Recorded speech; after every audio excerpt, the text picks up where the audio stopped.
মহাশ্বেতা দেবীর লেখা একটা অসাধারণ গল্প হলো হারুন সালেমের মাসি। মানে এই গল্পটা না আমাদের সমাজের কিছু কঠিন সত্যি একেবারে সামনে এনে দাঁড় করিয়ে দেয়। তো চলুন আজ আমরা এই গল্পের গভীরে ডুব দিই আর দেখি কিভাবে একজন মা শুধুমাত্র তার মানবিকতাকে বাঁচিয়ে রাখতে প্রায় একাই পুরো সমাজের বিরুদ্ধে গিয়ে দাঁড়িয়েছিলেন। গল্পটা শুরুই হচ্ছে একটা প্রশ্ন দিয়ে, একটা ভয়ঙ্কর প্রশ্ন যা আমাদের ভেতরটা একদম নাড়িয়ে দিয়ে যায়। ভাবুন তো একবার, কেন তার মনে এমন ভয়? কি এমন হলো যে একজন মানুষকে নিজের শেষ কাজটা নিয়েও এতটা ভাবতে হচ্ছে? আচ্ছা চলুন এর পেছনে কারণটাই খুঁজে বের করি। তো গৌরবীর এই যে একা হয়ে যাওয়ার এর পেছনের গল্পটা জানতে হলে আমাদের একটু অতীতে যেতে হবে। চলুন দেখি ঠিক কি এমন ঘটেছিল যে তাকে এই অবস্থায় এসে পড়তে হলো। আসলে সবকিছুর শুরু কিন্তু অনেক অনেক বছর আগের একটা ঘটনা থেকে। গৌরবীর স্বামী মানে তার বাবা মেয়ের বিয়ের জন্য ঘর বানানোর জমানো টাকাটা খরচ করে ফেলেছিলেন। আর এই ব্যাপারটা ছেলের মনে এমনভাবে গেঁথে যায়, সেই অভিমান, সেই রাগ যে বছরের পর বছর কেটে গেলেও সে ভুলতে পারেনি। আর এই পুরনো ক্ষোভটাই জানেন তার মায়ের জীবনের সবচেয়ে বড় অভিশাপ হয়ে দাঁড়ায়। ছেলের মনের সেই রাগ যে কি সাংঘাতিক রূপ নিল, নিজের বাড়িটা বানানোর পরেই সে মুখের উপর বলে দিল মায়ের দায়িত্ব সে আর নেবে না। ভাবা যায় প্রথমে যদিও একটু আধটু টাকা পাঠাতো, কিন্তু কিছুদিনের মধ্যেই সেটাও বন্ধ করে দিল। অবস্থা এমন দাঁড়ালো যে গৌরবীকে শুধু বুনো আলু সেদ্ধ খেয়ে বেঁচে থাকতে হতো। আস্তে আস্তে তিনি একেবারে একা আর নিঃস্ব হয়ে গেলেন। কিন্তু জানেন, এই কঠিন সময়ের মধ্যেও গৌরবীর জীবনে এক টুকরো আশার আলো আসে। ধর্ম, বয়স এই সব কিছুর ঊর্ধ্বে একটা বন্ধুত্ব তাকে আবার নতুন করে বাঁচার স্বপ্ন দেখায়। গৌরবীর এই নতুন জীবনের সবচেয়ে বড় সাপোর্ট হয়ে দাঁড়ায় হারার মা। তিনি তাকে হাতে ধরে শিখিয়েছিলেন কিভাবে জঙ্গল থেকে শাক পাতা তুলে বিক্রি করে দুটো পয়সা আয় করা যায়, নিজের খাবারের ব্যবস্থা করা যায়।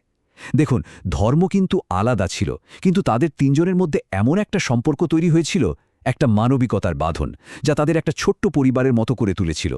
সবকিছু যখন মনে হচ্ছিল একটু একটু করে গুছিয়ে আসছে, ঠিক তখনই গল্পে একটা বিশাল টুইস্ট আসে। এই ছোট্ট সুখ, এই আশ্রয়, এটাও কিন্তু টেকেনি। কি এমন হলো যে সবকিছু আবার ওলটপালট হয়ে গেল? আর এখান থেকেই গল্পের সেই পর্যায়ে আমরা ঢুকব যেখানে একটা মাত্র ঘটনায় গৌরবীর গুছিয়ে নেওয়া পৃথিবীটা আবার তাসের ঘরের মতো ভেঙে পড়ে, তাকে এক ভয়ঙ্কর সংকটের মুখে দাঁড় করিয়ে দেয়। ঘটনাটা ছিল একদম হঠাৎ। হারার মা মারা গেলেন, ব্যাস এই একটা মৃত্যু যেন গৌরবীর জীবনের শেষ আশার প্রদীপটাও নিভিয়ে গেল।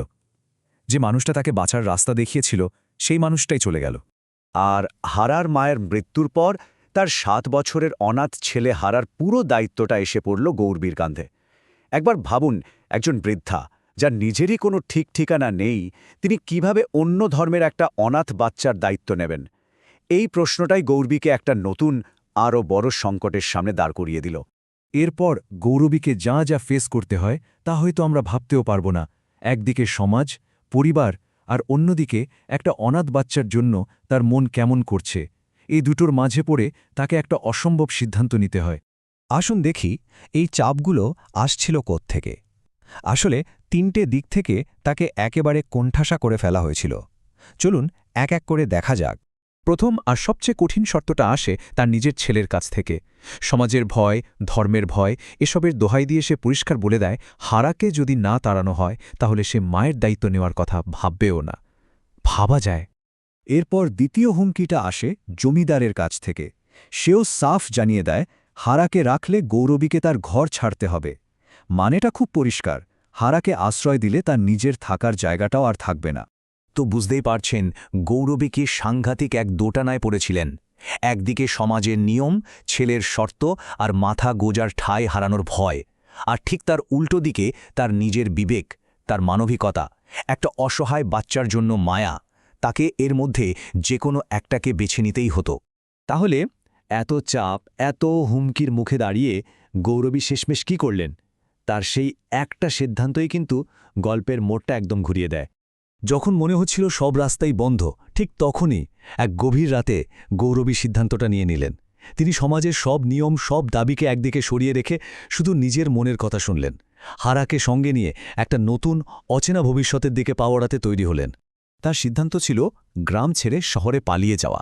গ্রামের এই যে বিচার, নিয়ম, কুসংস্কারের বাঁধাধরা জগৎ, সেটা ছেড়ে তিনি চললেন শহরের দিকে, যেখানে হয়তো পরিচয়হীনতার ভিড়ে তিনি আর একটু মুক্তির স্বাদ পাবে, একটু স্বাধীনতা পাবে।